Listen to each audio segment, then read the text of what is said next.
150 miles from the nearest coastline, a helicopter lands on a steel platform surrounded by endless ocean. The passenger stepping out will spend 4 weeks without setting foot on solid ground.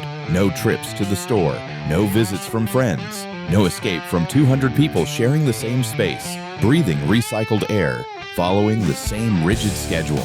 This is life on an offshore oil rig, where workers must protect their sanity, health, and relationships while living in a floating industrial city built to extract oil from thousands of feet below the surface. The helicopter ride to an offshore rig reveals the complete separation workers accept when they sign their contracts. As the coastline disappears behind them, passengers watch the ocean stretch endlessly in every direction. The rig appears first as a distant speck, then grows into a massive steel structure rising from the water like an artificial island. Landing on the helideck marks entry into an engineered environment where every element of daily life has been deliberately planned. Unlike a ship that moves with the ocean, offshore rigs remain fixed in position, tethered to the sea floor by massive anchors or built on legs that reach down to touch bottom.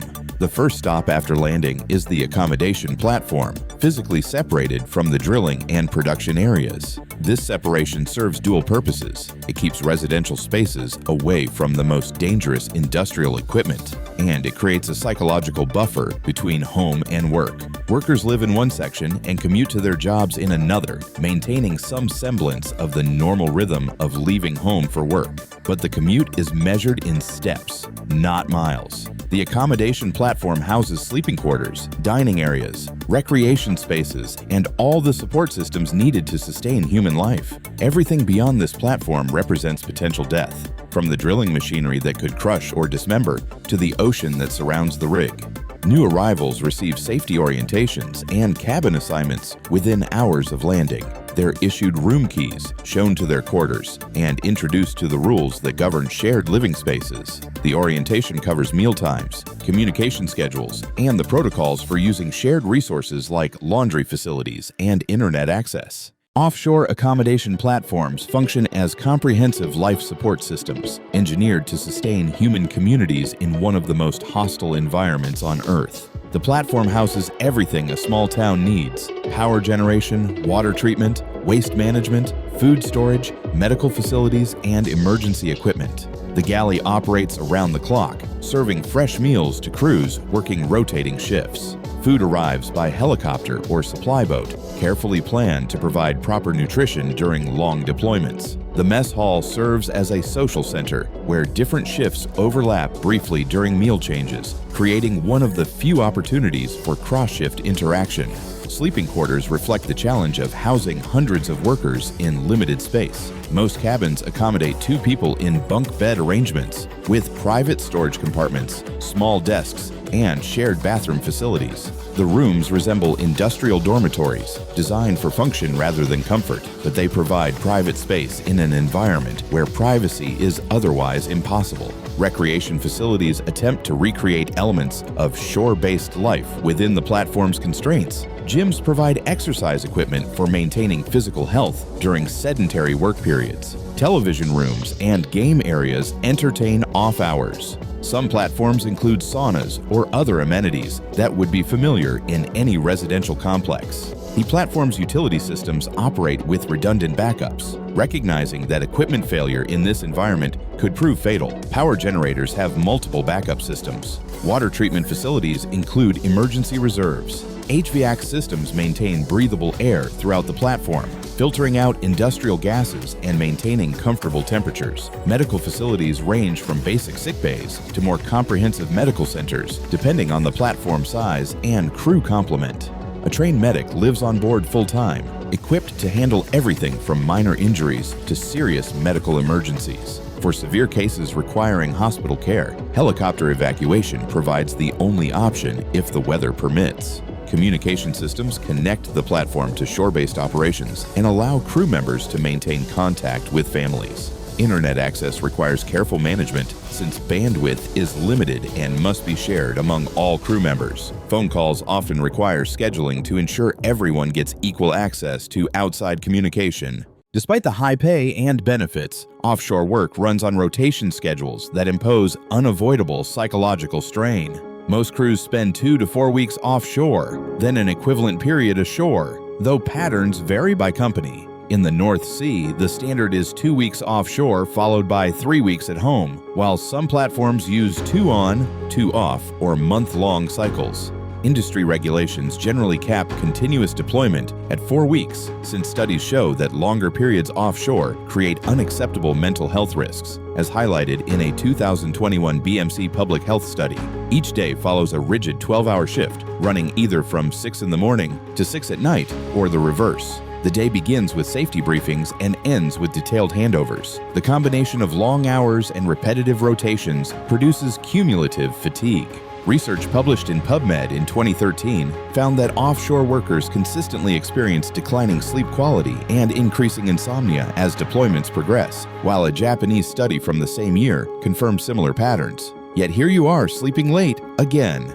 Anyway, platforms operate without pause, meaning there are no weekends or holidays. Days blur together without familiar cues like traffic or business hours. Night shift workers face greater difficulty since meals and social activities cater to the day shift, and their rest is constantly disrupted by noise in shared living quarters. Even returning ashore does not immediately restore normal rhythms. Medical studies confirm that readjusting to natural light cycles and social schedules takes longer than adapting to night shifts offshore, leaving many workers with lingering sleep disruption for their first week at home. Rotations also strain family relationships. Workers inevitably miss birthdays, holidays, and even emergencies depending on where they fall in the cycle. Spouses and children adapt to long absences, only to face the returning worker's own struggles with reintegration. Research in occupational medicine and studies of fly-in, fly-out industries show the same patterns of family stress and relationship strain, reinforcing that these challenges are not unique to offshore work, but inherent to rotational living.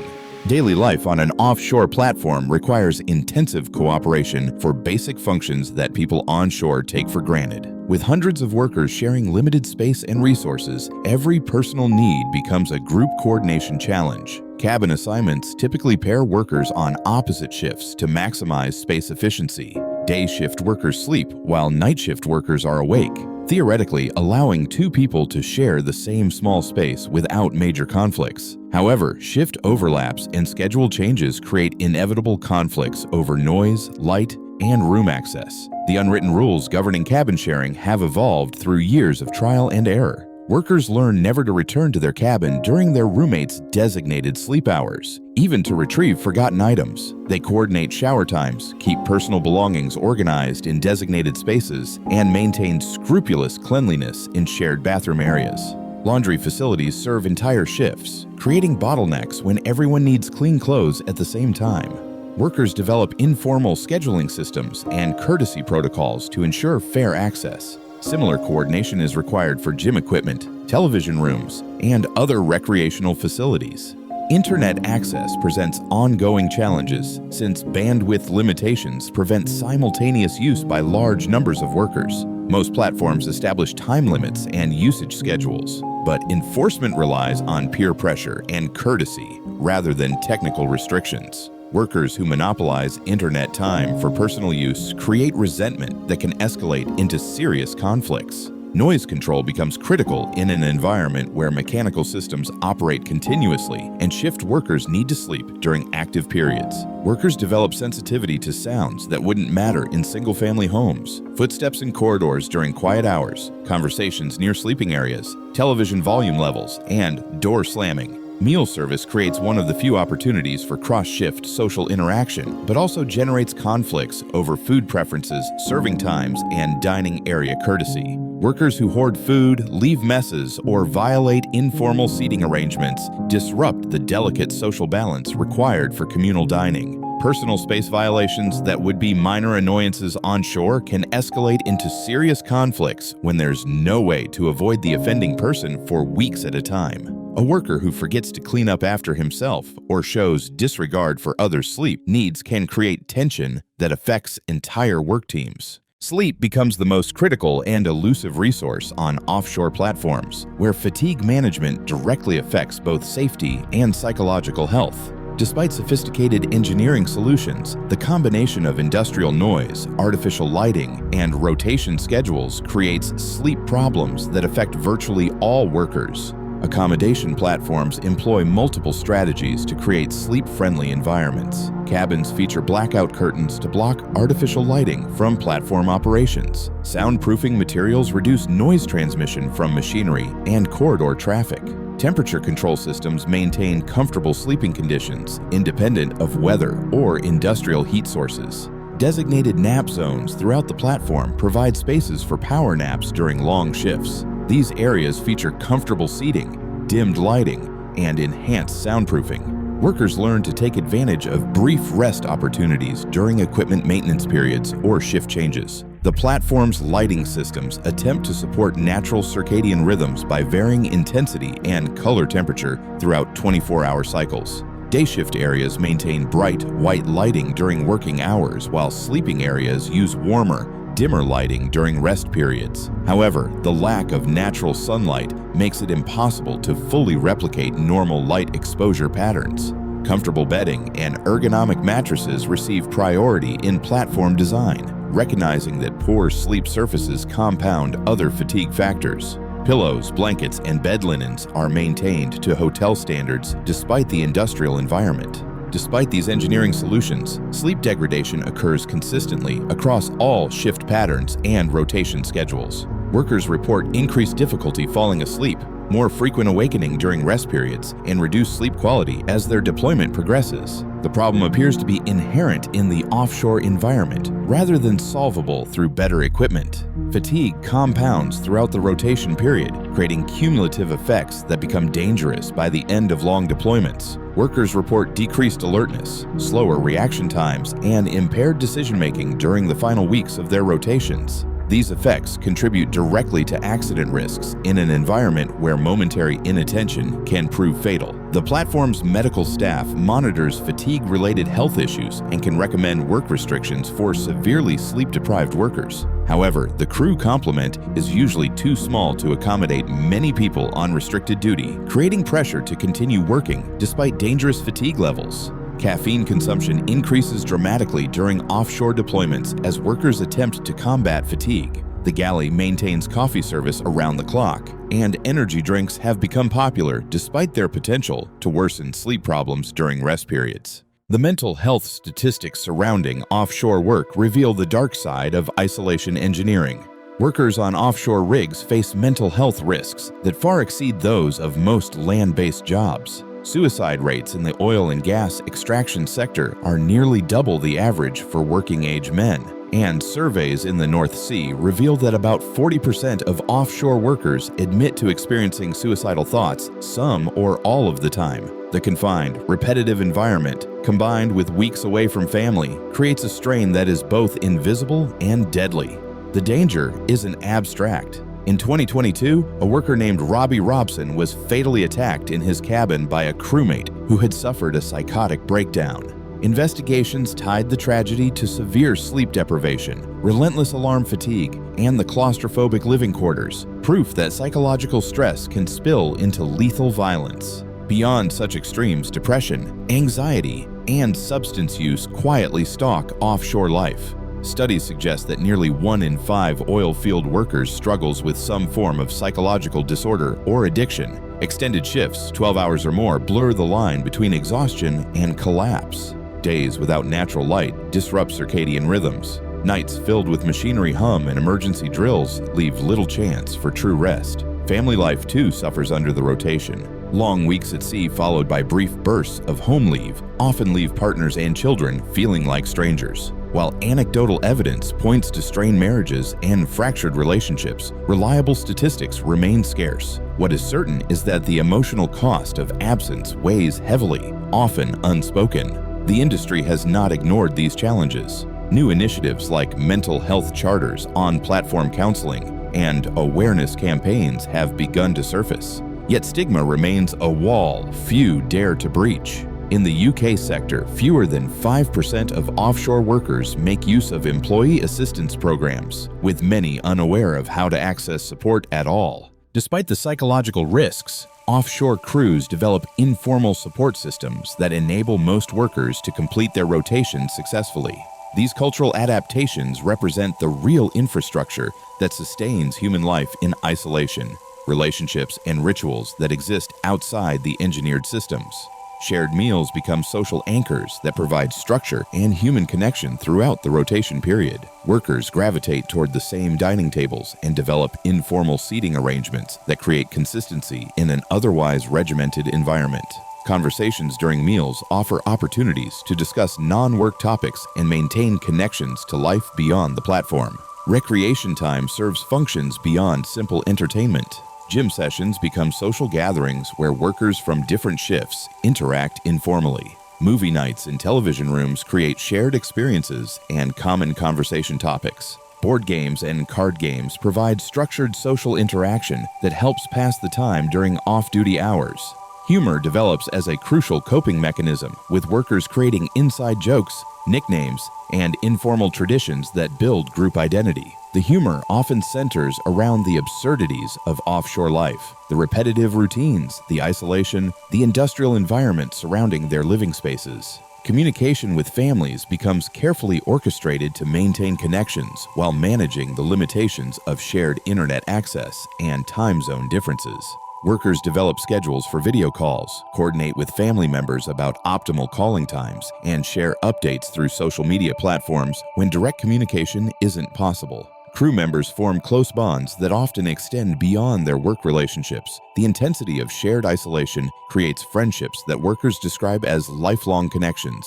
These relationships provide emotional support during difficult periods and create networks of mutual assistance. Mentoring relationships develop between experienced offshore workers and newcomers, helping new crew members navigate the social dynamics and practical challenges of platform life. Veteran workers share strategies for managing sleep, dealing with difficult roommates, and maintaining family relationships during extended deployments. Some workers develop personal routines and rituals that provide psychological stability in the regimented environment. These might include exercise schedules, reading habits, journaling, or other activities that create personal space within the communal setting.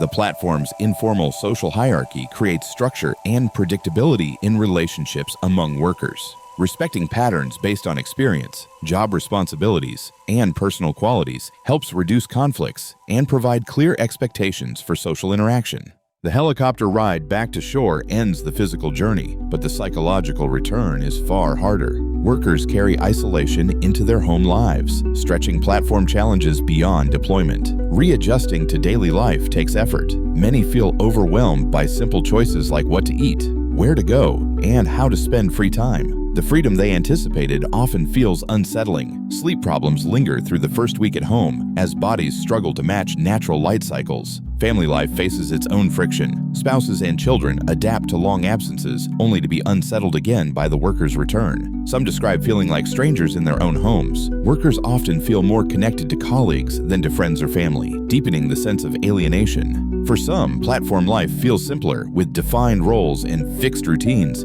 compared to the ambiguity of home life with its endless decisions. Sure, the pay is huge and beyond the ordinary, but is it really worth it? Elevated lifestyles create pressure to keep working offshore, binding family stability to ongoing absence. The cycle repeats. Over time, these transitions take a toll. Research suggests repeated shift cycles and dislocation heighten risks of anxiety, depression, and long-term strain in offshore workers.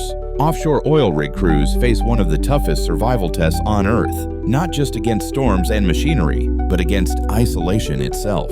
Modern rigs offer fresh food, gyms, and comfortable bunks. Yet the real lifeline comes from human connection, the rituals, friendships, and culture workers build to endure weeks away from family and land. Despite advanced safety and support systems, mental health struggles remain high, showing that technology alone can't solve the challenges of separation. Still, thousands choose this life, proving the extraordinary adaptability of people and the enduring need for community, even in the most extreme environments.